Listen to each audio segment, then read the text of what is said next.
Frog-bit blog. Hello and welcome to episode 24 of the Frog-bit blog podcast. How big is minimalism? You get it? In this week's episode, I finally got them minimalists to come on the show. Ed Sheeran's back on the show at the request of his local council. We look at lots of things happening around the environment recently, and some animal facts, exploding ants, and backward-running kinkajous. Kinkajous. Was that anti-Semitic? Kinkajous, okay? All this coming up. Frog-bit blog. The Frog-bit blog. So, corrections and apologies. Now, I did make a very rare mistake last week. I don't know if you spotted it, and I know it's hard to believe, isn't it? Because these days, I am so perfect. But anyway, when I was talking about the League Against Cruel Sports monitors getting beaten up, I said it was by the Belvoir Hunt. Now, apparently, it is pronounced beaver. Yep, I had to check. It wasn't an April Fool. So in fact, they are called the Beaver Hunt. Now, I know this apology could go in a lot of different directions here, couldn't it? But I'm just going to leave it there. The Beaver Hunt. I'm not apologising to them. I'm apologising to people that thought I was pronouncing it wrong. Okay. And I must also apologise to Plump Gingers, as I inferred last week that Cherry Seaborn only married Ed for the money because he was, in inverted commas, a plump ginger. On a serious note, though, some people complained. I do realise some people could call this fat shaming, and that's fair enough. Though I see no one complained about the ginger shaming, so you're all gingerist bastards, aren't you? And I must also apologise to Fish for taking the piss out of their language by doing this. And Mrs. Pike complained that you say that you want people to respect fishes, yet you mock them, imply that their complex communication system is a collection of boings and farts. Please desist. Yep, fair cop. Sorry about that, Mrs. Pike. The Frog-bit blog. So, what's been in the news? We've had some great news this week. Listen, EU agrees total ban on bee-harming pesticides. The world's most widely used insecticides will be banned from all fields within 6 months to protect both wild and honeybees that are vital to crop pollination. The ban on neonicotinoids, approved by member states on Friday, is expected to come into force by the end of 2018 and will mean that they can only be used in closed greenhouses, which is brilliant. It's a step in the right direction, and I say that because if you didn't know, plants that you buy from garden centres or online or wherever, lots of them are treated with nicotinoids, okay? They're already treated. So you've got to do your bit by checking this out and only buying ones from places that guarantee that plants are not treated with nicotinoids. But it's a start in the right direction, eh? Great news.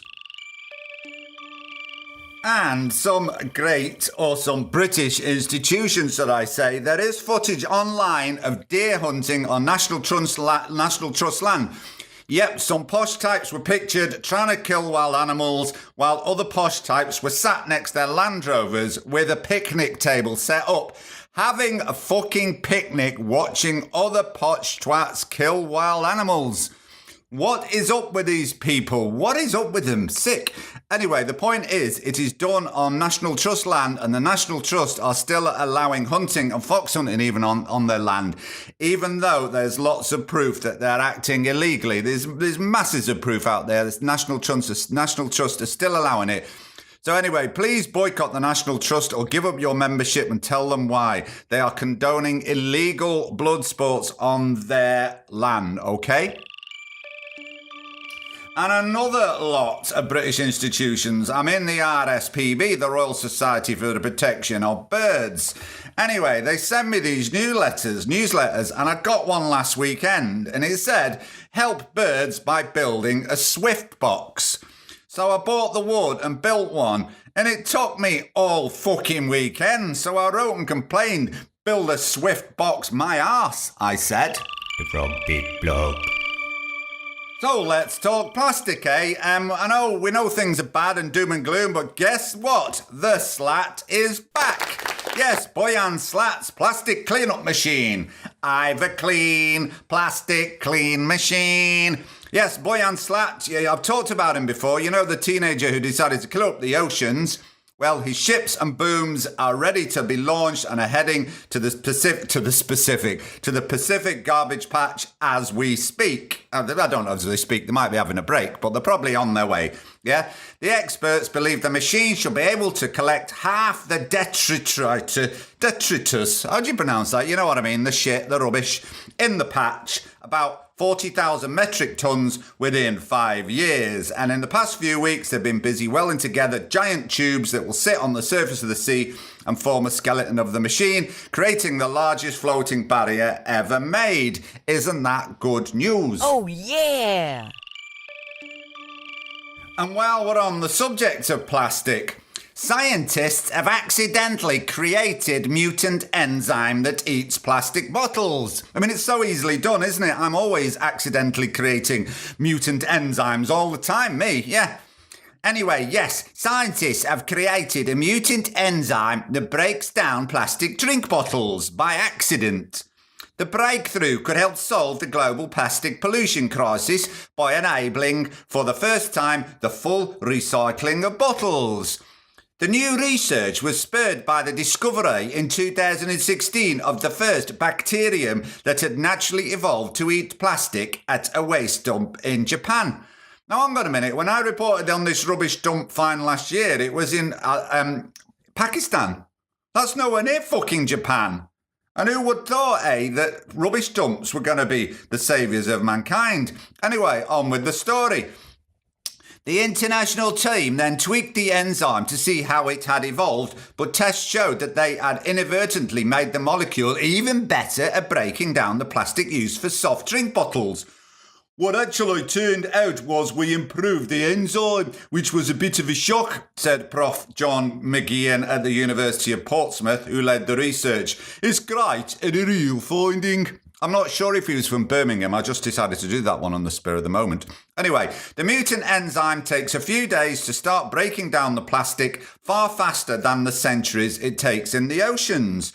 But the researchers are optimistic this can be speeded up even further and become a viable large-scale process. Great news. From Big Blog.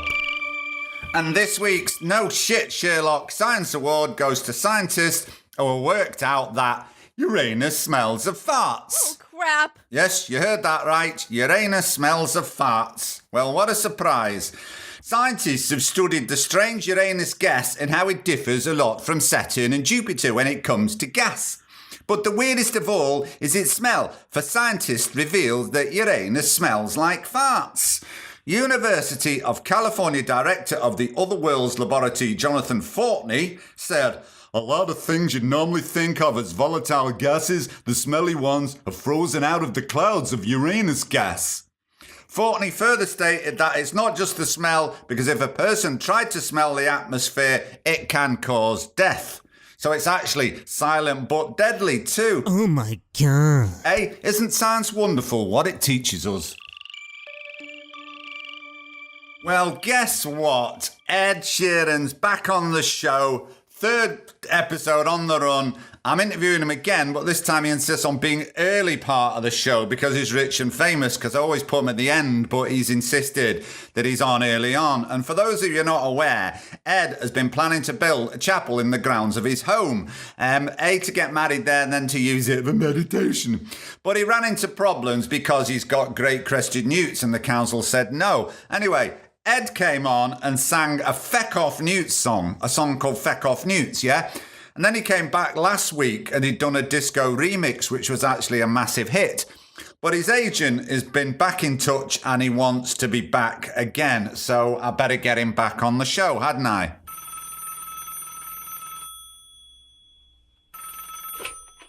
Oh, hello, Ed Sheeran here. Top of the morning to you. Hi, Ed. Are you still pretending to be Irish? To be sure, Frogbit, this Irish thing and me feck of Newts disco remix has gone through the feckin' roof. Oh, good. I'm glad to hear it. In fact, my accountant says I'm rich enough now I can buy Ireland. Oh, which bit? Oh, all of it. It's my solution to the Brexit conundrum. I'm going to buy all of Ireland and call it Edland or Sheeran. I'll be the king. There'll be no borders. No problem. No problem, problem solved. And so you'll be receiving the Nobel Peace Prize, will you? Well, I'm not sure to be sure. Anyway, Ed, what have you come back on the show for? Well, I'm having trouble with me newts. Yeah, how could we forget? Well, the council made me go on a newt appreciation course. Like when they send drunk drivers on a drink awareness course. Why? Were you pissed as a newt? Oh, you sacky fucker. No, I went and learned about the newts and now I like them so much. I built a pond for newts and I bought my own newts and everything. You don't have to buy newts, Ed. They turn up for free. Oh, you're fecking kidding me. The fecker at the pet shop charged me a pony for each of them. He charged you a pony for a newt? A pony, 25 quid, you dat fecker. Oh, right, okay. Anyway, I love them so much, I've written a song about them. I think it's going to be my next big hit, and I just want to say it's definitely nothing like me last hit, okay? Oh, all right then, Ed. Let's hear it then. Yeah! Oh, me Galway girl, I think I've got another hit on me hands. Here we go. Well, I wanted the newts off my land, so I got sent on a newt awareness program. After that, I decided I'd like some, so I paid a pony for a pair. So I bought some newts and built a pond. I call them newts, Olivia and John. Now I watch them swim around my pond. Olivia, Newt and John, Olivia, Newt and John, you're the ones that I want, you're the ones that I want, ooh, ooh, you're the ones that I want, ooh, ooh. Now I watch you swim around my pond, I know that we have a bond. Olivia, Newt and John, Olivia, Newt and John, you're the ones that I want, you're the ones that I want. Olivia, Newt and John, Olivia, Newt and John, you're the ones that I want, the ones that I want. Woo! Woo! Very good, Ed. Very good. Another hit, I think. But doesn't it sound exactly the same as the last one? Look, you're not a proper musician like what I am, you don't understand these things. Anyway, the song's great, isn't it? I've got high hopes for that one. Look, Ed, maybe you could pop back and let us know how you get on. Oh, I will, to be sure. Bye. Bye now. I'm actually quite warming to the fella. He's all right, isn't he? From Big Blog. Right then, it's that time of the show for some animal news.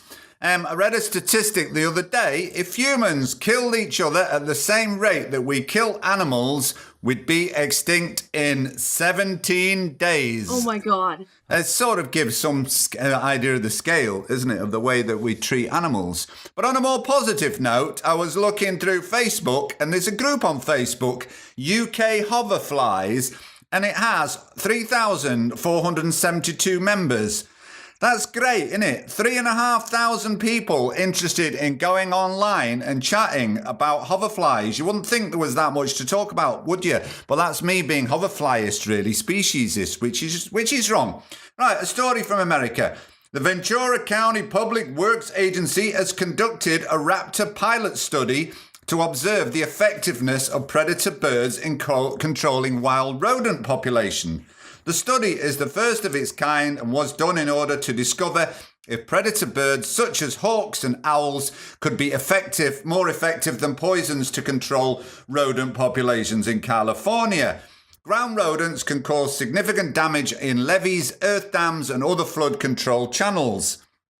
The ground squirrel and gopher populations have been digging tunnels up to 35 feet long under levees, rendering the levees unsafe. A single gopher can also move about 1 ton of earth every year. Holy shit. So far, these rodent populations have been controlled with harmful poisons. And guess what? The poisons are not only affecting the rodents, they're also affecting other large mammals in the area that have been processed. So bobcats, coyotes, mountain lions have been found with rodenticide residues in their blood. Now, this is the first time that any agency has tested and qualified the impacts of predator birds on wild rodent populations could have. And they did this study over 17 months, and they found out that the birds of prey, didn't pay them. The birds of prey were able to reduce the population safely, eliminating the need for rodenticides in the area. I mean, we've talked about this before on this show, haven't we? Using nature and natural predators to control animal populations. We've talked about polecats controlling grey squirrels and wolves and lynx controlling deer.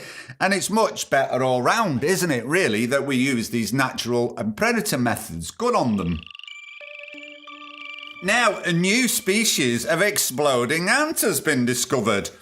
When confronted by an enemy, Southeast Asian exploding ants do exactly what their name implies. It does exactly what it says on the tin. They explode. Ignored for decades, researchers have completed a detailed survey of these enigmatic ants and discovering over a dozen species that fit into this group, including one that's completely new to science. I mean, ants are capable of amazing pro-social behaviours such as creating bridges and life rafts out of their bodies, collecting wounded comrades on the battlefield, and even administering medical care. But in terms of self-sacrifice, there's nothing quite like the tree-dwelling exploding ants of Southeast Asia who are willing to give up their lives to protect their colony. Confronted by a threat, such as a predatory insect, a miner worker can deliberately rupture its abdominal wall. The ant doesn't literally explode in a Michael Bay sort of way. Who's Michael Bay? And they don't literally explode. This is a false headline, this. All right, they don't explode, but the desperate measure causes a sticky and toxic liquid to pour out from its bloated glands, a noxious substance that's capable of killing the intruder. It's the final fatal act for our exploding protagonist, but the ant is truly going out in a blaze of glory by deploying this form of chemical warfare. The ant does its part to protect the colony. Oh no, chemical warfare, watch out, you'll be bombed by Donald and bloody Mrs. May soon if you're not careful. Right, last episode I did some facts about animals that you may not know, and they proved very popular. A few people like that, so I thought I'd give you 5 more, just on the list as they come.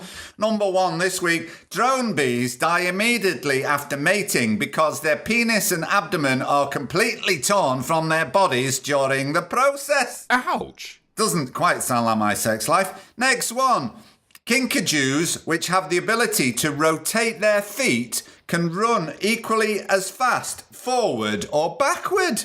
Aren't they clever? A chameleon's tongue is approximately twice as long as its body. Very popular with the ladies. Am I allowed to say that? Oh my god. Moving on. Female lobsters attract males by squirting urine from nozzles on their faces directly onto their selected mate. Here we go again with animal piss. It all comes back to animal wee, doesn't it? Last one. A wombat's poop, I think that's English for poo. A wombat's poop is cube-shaped, and their digestive process can take anywhere from 14 to 18 days. No wonder they have a funny look on their faces. That'll do for this week. From Big Blog. Right, now, as I've been promising for weeks and weeks and weeks, I've got a couple of lads on the show, a couple of listeners. Well, when I say on the show, I actually had to go and meet them. Now, I know it sounds like we recorded the interview in a public toilet, but honestly, that's not how it happened, listeners. I didn't go and meet 2 young strange men in a public toilet. I do that at the weekends. No, anyway, it goes on for ages. They yap on a bit, these, but I've just got the first few minutes here, and I might play some more next week. Now, just to warn you, they both are from the northeast, man, so you may need a translator like man, woman, man, any man when the boat comes in. Anyway, these lads are minimalists, which is a growing... I mean, I'm not going to explain what it is because we'll talk about it in the interview. It's a growing movement across the world, a new way of living. So, here's the interview. Right then, so I've been promising to get these two lads that were going to go on about minimalism, I can't even say it. And I've waited for bloody months, and it's been freezing, it's been snow, it's been ice, and now it's the hottest day of the year, and decided to turn up all of a sudden, haven't you? So anyway, for over there, I don't know I'm saying over there, because you don't see we have, is number one, is Len. Hi, Len. Hello, Mr. Frogbit. How are you, alright, mate? I'm alright. Thank you very much for having me. I'm sorry I had to wait for so long. Yeah, well, it's not. I was thinking about Len. There's not many Lens these days. There isn't, no. I've only ever met another one, actually. Right, is it? What's it short for? Leonard? It's short for Leonard. It's my middle name, actually. Yeah, caught on in school. All right, because it's Leonard Nimoy. That's true. Yeah. Personal hero of mine, actually. Well, I thought actually you both looked a bit Trekkie. I thought. Are you a Trekkie? I'm not a Trekkie. No, you're not a Trekkie. That's Mark, by the way. I'm going to introduce him. So, yeah, so there's Leonard Nimoy, Leonard Cohen, miserable twat, yeah. Len Fairclough, pedo. No, not familiar. No, you don't watch Coronation Street. You're an actor. I'm going to introduce Mark. He's an actor. Have you been in Coronation Street? I haven't, no. I'm trying to think of anyone else called Len, I'm struggling. Was the Irish band that died in a plane crash, the Leonard Skinner? Yes, Yeah, I've heard remember that. Yeah. That's it, really. What about Marx? Any famous Marx? Oh, there's Marxism. Marxism. Marx and Spencer. Marx and Spencer, yes. It's quite it's a verbal noun. So it's not. It's more than a name. It's Stop using big words. Anyway, I did have a request before you came on that you come on the show and you come out with the parallel universe thing. For those that don't remember, the idea, it's a feasible scientific idea, isn't it? It's a parallel universe. Well, no, there's an infinite number of universes, and so everything that has happened will happen. So there will be a Beatles song, the line, Raspberry Fields for the next half hour. And also a Beatles song, singing the praises of seaweed that's called kelp. Now, I asked Len, and he's forgotten. I did a bit, yeah, I'm sorry. Len's I'm very forgotten. unprepared. So anyway, Mark, come on, give us one. Well, I'm a Pink Floyd fan, so I went for a Pink Floyd one, which was, after all, there's only one brick in the wall. Very good, I like it. Any others? Thank you. No pressure. No money. It is. All right, of course, yes, very good. I like money. Dark Side of the Sun, which Yes, of course. yes, yeah. Okay, good. Yeah, you've not got any. No. Okay, we're not. Okay. So anyway, you're on here to talk about minimalism, which sort of fits in with what I'm talking about. So I went and bought a book on minimalism before we went. It was a tiny book, no pages in it. Okay. So minimalism. Yeah. Quite a big word, isn't it? Really, it doesn't really fit, does it? What should it be? It should be. It's not very onomatopoeic. It should just be me. I like to tell you what word I think the most onomatopoeic word I think of is dank. You know when something's cold and dank. Say it, dank. It's wet and dank. Yeah. Grim. Dank. Nice in your accent, though. Yeah. Okay. Anyway, this is what the internet definition I found. Minimalism is a tool that can assist you in finding freedom. Freedom from fear, freedom from worry, freedom from overwhelm, freedom from guilt, freedom from depression, freedom from the trappings of the consumer culture we've built our lives around. Real freedom. Who's that from, then? It's theminimalist.com. And they also said, what is minimalism? If we had to sum it up, have you got an answer? I'll not ruin it now. No, you give me your answer. Go on. You start then. Who wants to go first? I like to think of it as... This is Len, by the way, the one that didn't even bother doing his homework and bringing one in. Come on, I'm a terrible student. I would not describe it as minimalism. For me, it's like intentional living. That's the best way to describe it. So it's be more intentional with everything that you do in life. As opposed to intentional dying. you could look at it like that. It's often focused on material objects, but it can be looked at other things as well. So it's sometimes, for me, its big basis is material objects because I felt a bit bogged down with things, moving house, and I just think if we free ourselves from that, often other things come with that as well. But you've got kids. Do you tell your kids, look, kids, we're minimalists, you're not having that ice cream? It is. I don't do that, but it is quite a good thing to instill quite early on. So they know, even from a really young age, that if a toy comes into the house, or a couple of toys come into the house, something else goes out of the house and often goes to a better home. So it can go to someone who maybe not has as much as them and often instills really good values in them. Okay, so one of the definitions of minimalism is being a shit parent then. Is that right? Yeah. Oh, that's quite good. So what else? What else do you do in your life? You two sort of met on the internet, didn't you? Some sort of minimalist club. Yeah, do you have a club? We are, yes. There's a minimalist group. There's a few groups on Facebook, and we've joined the Newcastle Minimalist group, and that's where we met. Where we meet up every once in a while in a little bar in Newcastle. It would have to be a little bar, wouldn't it? Oh yes, entirely. Yeah. And people have a glass of water. The bar staff tend to tut those just ask It's for a some glass sort of water. ceremony, is there, where you have to. It'd just be a nod, wouldn't it? It wouldn't be a secret handshake like Masons. It would just be a knowing nod, wouldn't it? It's people go along with buy a drink and things, but it's where some people they do workshops and things like that. They do talks, and some people they basically do like a little chat about things that have been getting talked about in the Minimalist podcast, which is the people who came up with that very American definition that you. Oh right, do you know that definition? Yeah, I do know that definition. Yeah, it's by the people who started. They didn't start it, but they sort of publicised the minimalist movement through the Netflix documentary, which is really good. Oh right, they're very American, very very American. They like to hug, and they're all full of these big long. Well, you're suggesting something after the podcast is finished. Like, We're doing yes, all right. I know where you're going with this. So, how do you live then, Mark? What do you do? That's minimalist. It's more about where I started being a minimalist to try and keep control of what money was coming in and out, and then it expanded to find that I was enjoying having less stuff in my life, and then went down that route of trying to reduce the amount of physical things and trying to spend what money I have on experiences as opposed to material objects. That's my reason. Is it mainly about materialism? No, it can be, but it's also it links it to lots of stuff when you talk about the environment. So if you're talking about, again, the meetups, sometimes they're not just meeting there to talk about minimalism, they're sometimes there to do things like clothing repairs, so you can continually, make the clothes that you wear last longer. Stella McCartney's just been on about that this week. There you go. There you go, you and Stella, like that, are you? Yeah, exactly. So, I mean, so it's like also repairing objects, so it's that massive consumerism aspects of it. So if the toaster's broken, we used to get it fixed. Now we just chuck it out and buy a new one. So it's that kind of thing is what's big for me. So it's the environmental impact, but also the freedom of your space and your mind in there as well. You can minimalist with the way you eat, the way that you spend your time, the way that you buy things, bring things into your home, intentional relationships that you have, and freeing yourself from things that are maybe a bit heavy, weighing heavy on your mind, even just through stress and relationships that have just gone on for too long and maybe are bogging you down, for example. Now, they were very interesting, weren't they? They were okay. And I think it's really good that there are young people out there thinking things through and thinking better ways of living. So good, lads. So great.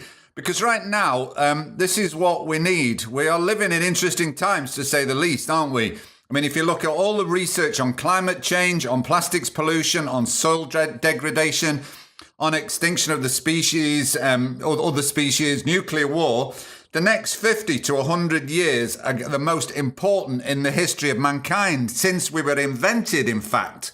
We've only been around, really, in our current form, between 100,000 and a million years.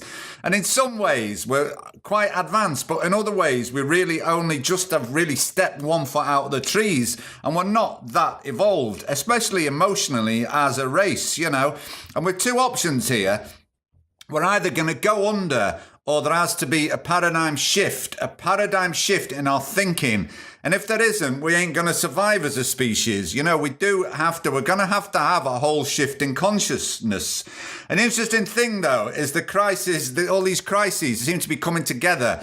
And this is what it could take for a paradigm shift to happen, because evolution isn't linear, is it? It isn't just this slow, steady thing. Evolution sometimes has these spurts, and this is the chance to have one.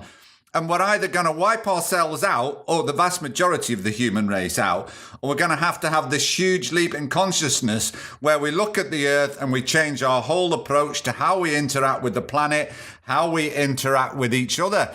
And it's really interesting times, and we are really lucky, or some people might say we're unlucky, to be the ones at this point in history. who can either do nothing and die out or shift our consciousness and take us to a higher evolutionary plane. And we have a choice. And well, that's really profound. I think I'm going to leave it this week on that. So yeah, that's all. Thank you for listening, and thank you very much for Len and Mark for giving up their time. And I hope you have enjoyed the show, and I will see you soon. Bye. From Big Blog. From Big Blog. From Big Blog. From Big Blog.